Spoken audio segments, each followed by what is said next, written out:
Last night's harrowing ending to Channel 5's The Murder of Charlene Downs gave the name of a new potential suspect, Nigel Lloyd.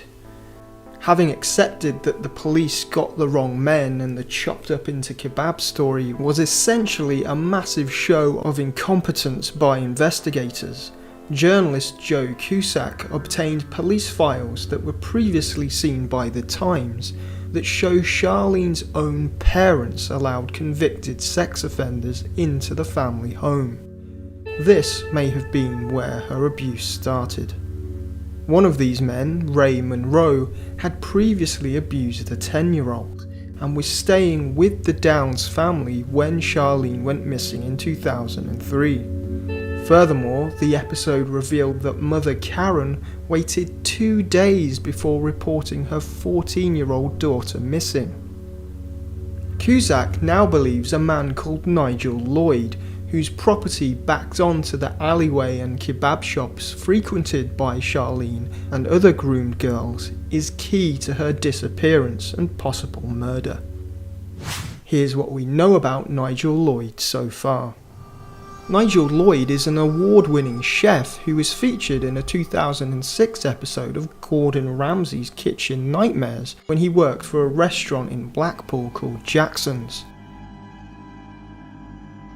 He left due to, quote, personal reasons before the Kitchen Nightmares could film a follow-up.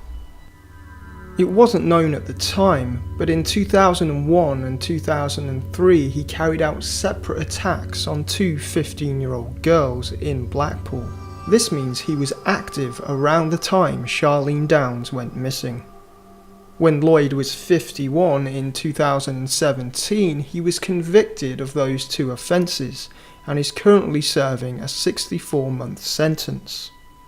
The day Charlene disappeared, she was seen 3 times in the area of the alleyway which Nigel Lloyd's top-floor flat backed onto. In August 2017, Lloyd was formally questioned by police in connection to the Downs case, but he was never charged and the investigation continues.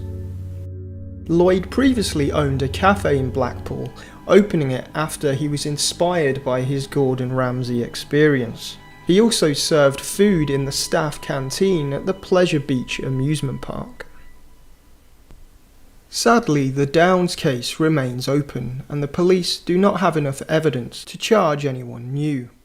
Although takeaway owners Albertiki and Raveshi are questionable characters, with various sexual allegations maintained against them, there is no evidence that links them to Charlene's disappearance. The transcriptions of incriminating conversations between the men have been exposed as bogus for a long time. They didn't convince a jury in 2007, and the investigating detective, Sergeant Jan Bassant, who shouldn't have been doing the transcribing in the first place, was disciplined by the IPCC at the time.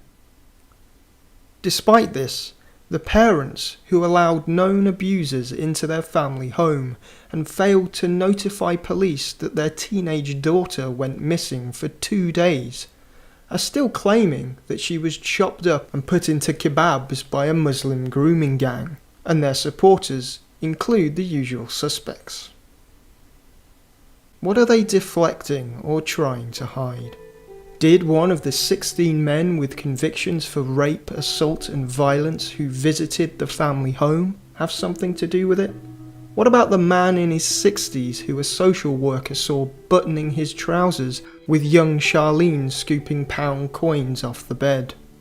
At what point will the failings and incompetency of this case be redeemed and the real killer brought to justice?